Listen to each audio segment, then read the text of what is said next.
अभी रसीला में बोलेगी नहीं, बड़ोड़ा से थी। हाँ हाँ हाँ। इसका कहना ये है एक्चुअली जो हमारी भाषा है उसमें कि पूरी फैमिली जा रही है सुमो में और अकस्मात हुआ, ठीक है, और मारे गए, बच गए सभी। अच्छा अच्छा, ठीक है, समझ गया। मुंबई में हम सभी परिवारों में खबर मिली, समझ गया। तो हम तब बोलते हैं कि वडीलों ना करया आडा। हाँ, बड़ों ने पुण्य कमाए थे इसलिए बचा लिया उन्होंने, मरने से बचा लिया, ठीक है ना। हाँ, तो ये भी एक प्रश्न है, आपने भी अच्छा पूछ लिया, चलो बता देता हूँ।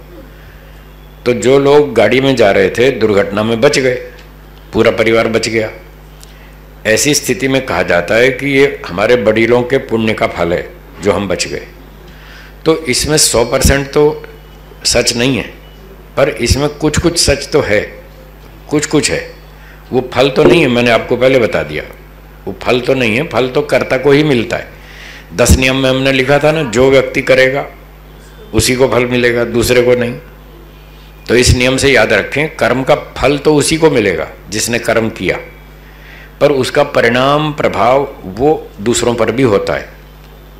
अब वडीलों ने अच्छे काम किए, ठीक है, उन्होंने अपने बच्चों को कुछ शिक्षा भी दी होगी कि भाई बेटा ऐसे काम करना, ऐसे सोना, ऐसे उठना, यात्रा करो तो ऐसे करना, सामान की सुरक्षा रखना, सड़क सावधानी से पार करना, यात्रा करते समय कार में बैठो तो ऐसे लापरवाही से नहीं बैठना, सावधान बैठना।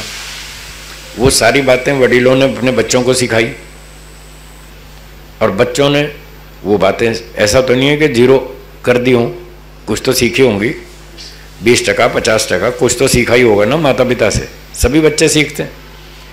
तो जब वडीलों ने खुद अच्छे काम किए, बच्चों को भी अच्छी ट्रेनिंग दी कि इस तरह से यात्रा करना, तो उसका प्रभाव बच्चों के दिमाग में है, और जब वो यात्रा करते हैं तो सावधानी से बैठते हैं। उस सावधानी के कारण वो बच गए दुर्घटना में। तो ये इसका मतलब है। बड़े लोग जो बच्चों को सिखाते हैं, बच्चे वो सीख लेते हैं और उसका पालन करते हैं, उतना उनको लाभ हो जाता है।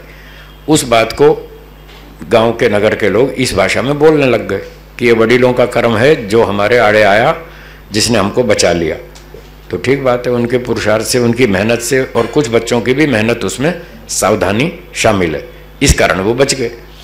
जिन लोगों ने अपने बच्चों को ऐसी ट्रेनिंग नहीं दी कि यात्रा में सावधानी से रहो, उन्होंने वो बात नहीं सीखी, वो अपना लापरवाही से बैठे थे और मारे गए। अभी थोड़े दिन पहले एक टाटा कंपनी का अधिकारी मारा गया, क्या मिस्त्री क्या नाम था? हाँ, मिस्त्री था ना। अब वो बेचारा देखो, इसीलिए तो मारा गया, उसने लापरवाही की, सीट बेल्ट नहीं लगाई उसने, और स्पीड पे गाड़ी चलती है, 100-125 की स्पीड पे थी गाड़ी। तो जब 100-125 की स्पीड पर कार चले फिर तो सीट बेल्ट लगानी चाहिए ना।